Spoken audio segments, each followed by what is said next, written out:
हिंदुस्तान में पठान ने तमाम रिकॉर्ड तोड़ दिए हैं। तारीखी कामयाबी, पाकिस्तान में पठान पर एफआईआर कटवाई जाती है।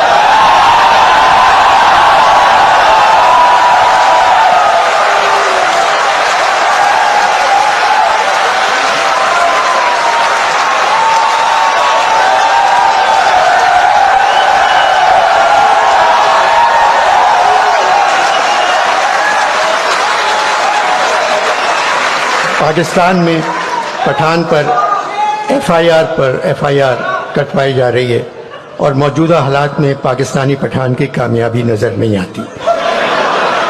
मगर सुना है आने वाले इलेक्शन में पाकिस्तानी पठान की एडवांस बुकिंग हिंदुस्तानी पठान से ज़्यादा है।